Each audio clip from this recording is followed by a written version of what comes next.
Chapter 27. The palliative care nurse came to set us on our nursing course. It was an intense business, with the times of administration, dosages, and the names of the drugs all catalogued on the wall of Julia's room. A tray to contain all the medications and dressings, and Julia knew them all. She prided herself on being still in control, knowing exactly how many dosages remained in each packet. The palliative care team had tried to convince her that injections would deliver quicker relief, but she remained adamant that she was adverse to needles. A fear, I suspected, that was compounded by her experience of all those junkies she had known in all those distant places. There was a couch in her room for the visitors, and compacted into that small place was the television, because Jimmy wanted to watch videos. Julia had no interest in them at all, her mind on more serious matters. Jimmy was still not convinced that Julia was going to die. He asked the nurse if she had ever witnessed any miracles, and she replied that she had not seen one in 30 years of nursing. I asked him if he'd ever been through this process before, and he said no. The owls were visible on their perch, right outside her window, keeping guard. Julia was struggling with nausea and had arrived at the point of constantly attempting to make herself vomit, her fingers down her throat. I pointed out that it provided no relief and that the practice was only causing further stress, and she took my advice and ceased. Sleep never lasted for long. Her trips to the toilet and the bath seemed to roll into one everlasting event of getting her from the bed to the wheelchair, the house providing only an awkward space with little room for mobility, compounding the pain of movement. The following evening, we moved all her treasures up from the cellar, and under her directions, the room was transformed into her own space. The blue crucifix above her bed and the blue curtains I had made her earlier in the year to match the blue sheets upon the bed. She was happy, distracted by the task. Her friend, Ian the builder, was a little reluctant to pick up a hammer, but they were old friends, used to sparring. "I'm dying," she reminded him, and he hung the last of the paintings on the wall.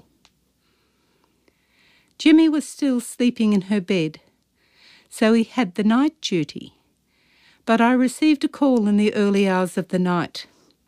I felt as if my head had just hit the pillow, but she was distressed and needed me to come and do the healing to put her to sleep. I arrived and we burnt the candle that an uncle had sent, and with the touch of my hand she dissolved into sleep. It was a pattern that would remain, but it was hard to control my own grief as I willed my strength into her. That week was the only period in which she was teary, digesting the inevitability of it all. There was a guitar at my home that Julia had picked up on her travels around Australia, left behind by a hitchhiker, and it was delivered to Jimmy, who took it up with great delight. He would serenade her as she laid in the bath, swept away by the romance of it all, a refuge from the tears. I called from home on the Friday evening and spoke to Jimmy, but I was disturbed by the distinctive sound of her crying in the background. He wasn't too perturbed and explained that she was upset because her friends were all gathering for a drink at the home of an old chum and she was unable to go. "I just want to go and have a sip of Tia Maria and milk with my friends, and now I can never do that again," she sobbed as I arrived. It was time for some action, so I produced the will kit and we set about listing all her possessions. She already had a very clear idea of who should have what, and now everything was laid out before her in her room.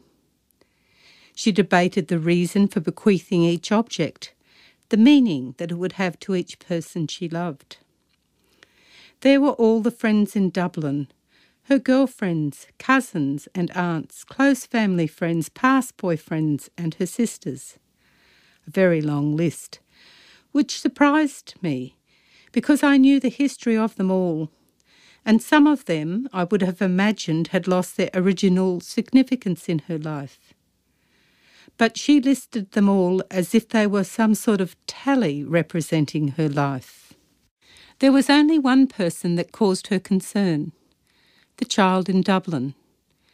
She reasoned that he now had a new mother, and it had been a couple of years since they had had contact, and she didn't want to cause the child any stress.